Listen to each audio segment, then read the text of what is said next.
নেতার নেত্রীর জন্য বাংলাদেশ না, সে যে দলেরই হোক। জনগণ হচ্ছে রাষ্ট্রের মালিক। তাহলে মানুষের প্রত্যাশা কি ছিল? 5 আগস্টের এত বড় আত্মত্যাগ 71-এর মহান মুক্তিযুদ্ধের পরে। হ্যাঁ, কোন আন্দোলনকে কোন আন্দোলন থেকে খাটো করছি না, 90-এর গণভ্যুত্থান ও দীর্ঘদিনের লড়াই সংগ্রাম, কিন্তু এত মানে একদম 36 দিনের মধ্যে এত গণহত্যা নিকট অতীতে আর কোন দেশও হয়েছে কিনা আমার জানা নেই। আপনি তো ওয়ান অফ দ্য সিভিলাইজড দেশে থাকেন, আপনি আরো খোঁজ খবর রাখতে পারেন মাসুদ ভাই। তো সেখানকার প্রত্যাশা ছিল খুব সিম্পল, আমি একদম সহজ করে বলি, টেকনিক্যালিটি না বললে, যে এমন একটা সরকার গঠন হবে নির্বাচনের মাধ্যমে যারা সিস্টেমগতভাবে স্বৈরাচারী না হয়ে ওঠে, ফ্যাসিবাদী না হয়ে ওঠে। আমাদের সিস্টেমের কিছু ইনহেরেন্ট দুর্বলতা আছে। প্রধানমন্ত্রী 91-তে যে আমরা গালভরা গল্প দেই যে আমরা সংসদীয় ব্যবস্থায় ফিরে গেছি, নো, জাস্ট প্রেসিডেন্টের শাসন থেকে প্রধানমন্ত্রীর শাসনে ফিরে গিয়েছি, আর কিছুই হয়নি। সুতরাং এমন একটা সরকার আমরা চাই যেটা আর যাই হোক ফ্যাসিস্ট হবে না, স্বৈরাচারী হবে না, আর 5টা বছর পর পর অন্তত মানুষ যাতে ভোটের মাধ্যমে তার সরকার বদল করতে পারে। ক্ষমতায় যারাই যাবে, গত 55 বছর ইতিহাস হচ্ছে কেউ সফটলি কেউ রুডলি ক্ষমতায় থেকে যেতে চেয়েছে, নানা ফন্দি ফিকির করে। এইটা যেন না হয়, এইটা তো গুডউইলের উপর রাখলে হবে না, এটার জন্যই জুলাই সনদ দরকার। হ্যাঁ, বলতে পারেন আপনি যে মামুন জুলাই সনদ না মানলে আমরা বলতে পারবো তোমরা বেঈমান, তোমরা মুনাফেক, তোমরা স্বাক্ষর করেছো, মানো না। এই কারণেই জুলাই সনদ খুবই জরুরি। আমি মনে করি 5 আগস্টের আগে ডক্টর মোহাম্মদ ইউনূস নিজে উদ্যোগ নিয়ে সব দলের সঙ্গে হেড টু হেড কথা বলে, দরকারে 3 দিন ধরে সবার সঙ্গে কথা বলে ন্যূনতম যে গণতান্ত্রিক মূল্যবোধ এবং সরকারকে যতটা অনুশাসনের মধ্যে রাখা যায় সেটা নিয়ে জুলাই সনদ করতে হবে। আমি হাসনাতের সঙ্গে একমত। বিচার, আমার মিজান ভাই আছেন, মিজান ভাইয়ের প্রতি সম্মান রেখে বলছি, শুভ কাজ হচ্ছে, চাষ ফ্রেম হচ্ছে, আরো বিচার আগাবে। তবে একটা জিনিস মনে রাখতে হবে মাসুদ ভাই, আমরা সেই বিচার করতে চাই না যে ক্ষমতা বদলের সঙ্গে সঙ্গে আবার পুরো বিচার বাতিল হয়ে যাবে। আমরা একটা গ্রহণযোগ্য আইনের শাসনের বিচার দেখতে চাই, ন্যায় নানুক, যাতে উভয় পক্ষ, শুধু রাষ্ট্র না, আসামি পক্ষ যাতে তার পর্যাপ্ত আইনগত সুবিধা পায়। এবং এটা ভালো লক্ষণ যে পলাতক শেখ হাসিনার পক্ষে স্টেট ডিফেন্স দেওয়া হয়েছে। এই বিচার কার্যক্রম নিয়ে আমি সন্তুষ্ট, এটি ভালো কাজ হচ্ছে। মিজান ভাইয়ের মতো অভিজ্ঞ মানুষ আছেন, মিজান ভাই বোধহয় জানেন কিনা, মিজান ভাই আপনার রাজশাহী আমার খুব প্রিয়, কারণ আমার বিশ্ববিদ্যালয় হচ্ছে রাজশাহী বিশ্ববিদ্যালয়। আমার জীবনের সবচেয়ে স্বর্ণালী সময় আপনার পদ্মার পারে আমি কাটিয়েছি। অসাধারণ মানুষ আপনারা, খুব ভালোবাসার, সহজ সরল এবং আম খাওয়ানোতে ওস্তাদ আপনারা। আর যে চিফ প্রসিকিউটর আমার কনিষ্ঠ, মানে ডিপার্টমেন্ট আমার ছোট ভাই তাজুল ইসলাম, অত্যন্ত যোগ্য, সাহসী। আমি আপনাদের সাফল্য কামনা করি এবং আমি বিশ্বাস করি মিজান ভাই আপনারা আবেগের উপরে উঠে নির্মমভাবে বিচার কাজ করবেন, মানে বিচার কার্যে সহায়তা করবেন যেন বিচারটা দীর্ঘস্থায়ী হয়। আর এইটা বিচার আমি আপনার কাছে আবার আসবো, একটু দর্শকদেরকে নিচ্ছি, আপনার মাধ্যমে এসে ফিনিশ করবো আমরা অনুষ্ঠান। মনির হুসাইন, দর্শক মনির হুসাইন, আপনার জন্য 2 মিনিট সময়। আজকে যে বিষয়টা নিয়ে আলোচনা হচ্ছে এই বিষয়ে আপনার মন্তব্য। ধন্যবাদ মারুফ ভাই। সম্মানিত আলোচকবৃন্দ, আসসালামু আলাইকুম। যে রাজনীতি দেশ, জাতি এবং সমাজের উপকার করে না সেই রাজনীতিকে আমরা ঘৃণা করি। যে রাজনীতি সন্ত্রাস লালন পালন করে, চাঁদাবাজ সৃষ্টি করেন, দেশপ্রেমিক নেতা সৃষ্টি করে না, ফ্যাসিস্টকে অনুসরণ করে, আমরা সেই সব রাজনীতিকে ঘৃণা করে প্রত্যাখ্যান করি। যে রাজনীতি দেশের উপকার করে না সেই রাজনীতিকে আমরা পালন করে ঘৃণা করি। এবং আগামী নির্বাচনে প্রবাসীরা যদি ভোট দিতে পারে, প্রবাসীরা অত্যন্ত সূক্ষ্মভাবে জবাব দিবেন। আমরা প্রবাসীরা সবসময় চাই দেশ ভালো থাকুক। আর জুলাই সনদের বিষয়ে রাজনৈতিক দলগুলো কেন এত গড়িমুচি করতেছে আমরা বুঝতে পারছি না। কারণ হচ্ছে রাজনৈতিক দলগুলো দেশপ্রেমিক হয়ে সংস্কার করে না। তারও সংস্কারে সরকার পরবর্তী সরকার সরকারি হয়ে যায়, তারও সংস্কারে বিশেষ ক্ষমতা আইন প্রয়োগ করা হয়, তারও সংস্কারে রাষ্ট্রপতির ক্ষমতা হয়ে যায় শুধু কবর দেওয়ার। আমরা সেরকম রাজনীতি চাই না। আমরা চাই দেশ ভালোভাবে চলবে, জনগণ ভালো থাকবে, ভবিষ্যৎ রাজনীতি যারা করবে ভালো রাজনীতি হবে, দেশপ্রেমিক রাজনীতি হবে।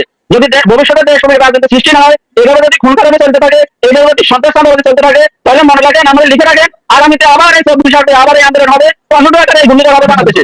তবে জনগণ যদি দেশের মানুষের মন মানসিকতা না আমাদের রাজনীতিকরা, তাহলে সামনে ঘোর অন্ধকার। ধন্যবাদ সবাইকে। আপনাকে ধন্যবাদ। আজকে আবু মুসা, আপনার জন্য 2 মিনিট সময়। আজকের যে 2টা বিষয় নিয়ে আলোচনা হচ্ছে এই বিষয় 2টা নিয়ে কথা বলবেন। ধন্যবাদ মাসুদ ভাই, আমাকে সুযোগ করে দেওয়ার জন্য। সম্মানিত দর্শকবৃন্দ আছেন, সবাইকে সালাম আমার পক্ষ থেকে। আসসালামু আলাইকুম ওয়া রাহমাতুল্লাহি ওয়া বারাকাতুহু।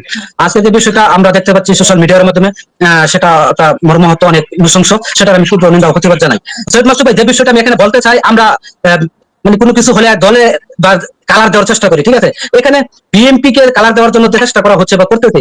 আমি বলি না যে অপরাধ করছে, সে অপরাধের শাস্তি দাবি না করে, অপরাধের বিচার দাবি না করে আমরা একটা দলকে, পুরো দলকে আমরা দায়ী করে ফেলি, ঠিক আছে? সেই দল নিষিদ্ধ হবে বা নিষিদ্ধ চাচ্ছি কিনা আমরা সেই পর্যন্ত চলে যাই। কিন্তু আমি দেখবো যে সেই দল অপরাধকে সাপোর্ট করতেছি কিনা, আমি ওই পর্যন্ত অপেক্ষা করবো। আমি দেখছি বিএনপি কোনো অপরাধের, এখন পর্যন্ত কোনো অপরাধের সাপোর্ট করে নাই বা তার পক্ষে কথা বলে নাই। যে অপরাধ করছে তার বিপক্ষে কথা বলছে। এখানে মামুন ভাই আছেন, উনি আইনের লোক।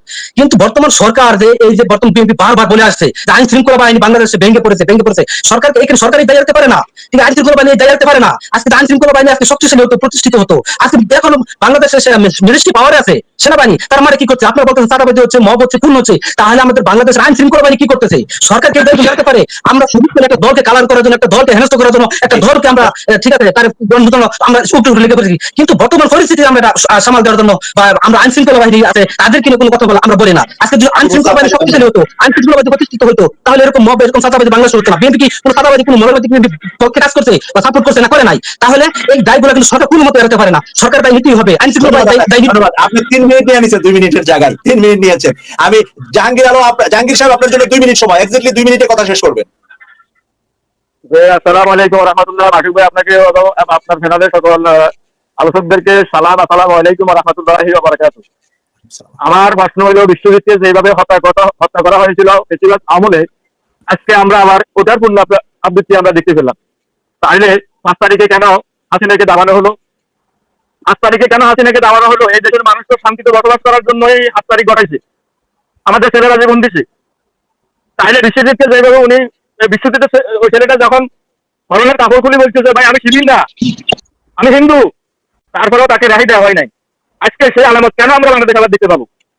আর আমার মিজান স্যারের কাছে একটা প্রশ্ন, এটা উনি একটু জবাব দিবেন। প্রশ্নটা হলো এটা যে হাসিনার বিচার করার জন্য, হাসিনার আইন শৃঙ্খলা বাহিনীর বিচার করার জন্য যে এভিডেন্স গুলো সম্পূর্ণ সরকারের হাতে আছে এবং ওনাদের হাতে আছে, তারপরেও আপনার একজনকে কেন রাষ্ট্রপতি বানাইতে হবে?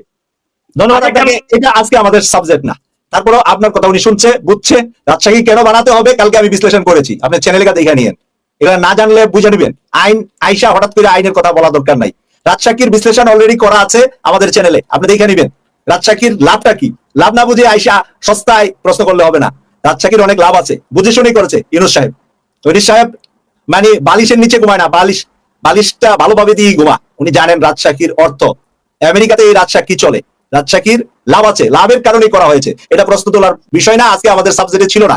আমি জনাব নাজিম উদ্দিন আল আজাদ, দর্শকরা এতক্ষণ কথা বলেছে, দর্শকদের কথা থেকে আপনার মন্তব্য আজকের অনুষ্ঠানে, আপনার শেষ কথা। আমাদের সাবেক মন্ত্রী জনাব নাজিম উদ্দিন আল আজাদ, আপনার স্পিকারটা ওপেন করে দর্শকদের মন্তব্যের জবাব দিবেন। ধন্যবাদ। শোনা যাচ্ছে? জি শোনা যাচ্ছে, কথা বলুন। না আবার বন্ধ করে ফেলেছেন, এই যে এখন খোলা। আচ্ছা আচ্ছা ঠিক আছে। রান্নেক মোহাম্মদ মাসুদ ভাইয়ের কথা শুনেছি এবং প্রশ্নকর্তারা যারা দর্শকের মধ্যে প্রশ্ন করেছেন সবই শুনেছি। জুলাই সনদটা হলো মূল বিষয় আমি মনে করি, কারণ এই 24-এর গণ অভ্যুত্থান, ছাত্র জনতা গণ অভ্যুত্থান শুধুমাত্র একটা নির্বাচনের জন্য হয়নি। আমাদের অনেকেই বলে থাকেন যে 3 মাসের মধ্যে নির্বাচন করা যায়, সেই 3 মাসের মধ্যে যে বিষয়টা ছিল ওই সময়কার অবস্থা, এই বিষয়টা আর এটা এক বিষয় নয়। অর্থাৎ জুলাই সনদ যে ছাত্র জনতার যে গণঅভ্যুত্থান, এই গণঅভ্যুত্থান বলে দেয় যে এই যে রক্তপাত, যে দেওয়ালের লেখন এবং এই যে আত্মত্যাগ, এটা শুধুমাত্র একটা নির্বাচনের জন্য নয়, একটা মৌলিক পরিবর্তন সংস্কার দরকার। জাতি, আগামী নেশন, একটা স্বাধীন জাতি হিসেবে মাথা তুলে দাঁড়াবার সংগ্রাম ছিল। সেই সংগ্রাম, এত রক্তপাত, এত কিছুর পরেও শুধুমাত্র আমরা বলছি একটা নির্বাচন হয়ে গেলে সব হবে। যে সংস্কারের বিষয়টা আলোচনা হচ্ছে ঐক্যমত্য কমিশনে, ওটাও যেমন প্রয়োজন, তার আগে প্রয়োজন হলো জুলাই সনদ। এই জুলাই সনদ যদি ডিক্লেয়ার না করা হয়, তাহলে এই আন্দোলনের সংগ্রাম, এই ত্যাগ, এই রক্তদান কোনোটাই কোনো কাজে আসবে না, বরং যারাই আন্দোলনে অংশগ্রহণ করেছে তাদেরকে নতুন ভাবে বিপদের সম্মুখীন হতে হবে।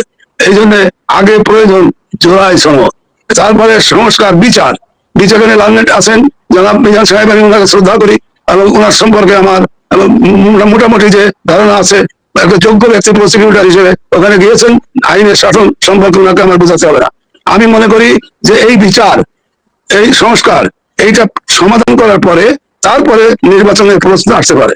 এর আগে যদি নির্বাচনের দিকে যান, তাহলে 90-এর যে গণ অভ্যুত্থানের সেই 3 জোটের যে আপনার চুক্তি ছিল, যেটা করেছিল, তা কিন্তু পরবর্তীতে তারা কেউ মানে না, কেউ মানে নাই। যার যার মতো তখন ক্ষমতায় যাওয়ার জন্য তারা এই সংগঠন করেছে, জোট করেছে, এবং কিভাবে ক্ষমতায় যাওয়া যায় তখন ওই কে স্বৈরাচার কে এগুলো বিচার করার সুযোগ ছিল না। আমি এখনো মনে করি ঐক্যমত্য কমিশনে যে বিষয়গুলো নিয়ে আলোচনা হচ্ছে, প্রধান এবং প্রাধান্য দেওয়া উচিত জুলাই সনদ। আগে জুলাই সনদ ডিক্লেয়ার করতে হবে, তাহলে ওর মধ্যে থেকে বেরিয়ে আসবে আগামীর বাংলাদেশ কিভাবে চলবে এবং আগামী বাংলাদেশ স্বৈরাচার মুক্ত, আধিপত্যবাদ মুক্ত এবং সার্বভৌমত্বকে সুরক্ষার ক্ষেত্রে কি অবদান রাখবে। শুধুমাত্র গতানুগতিক একটি নির্বাচনের জন্য এটা হয়নি। আমি মনে করি যে বিচার, সংস্কার এবং আপনার জুলাই সনদ অগ্রাধিকার ভিত্তিতে হওয়া উচিত। পাশাপাশি সংস্কার চলছে এবং বিচার হলো আগে।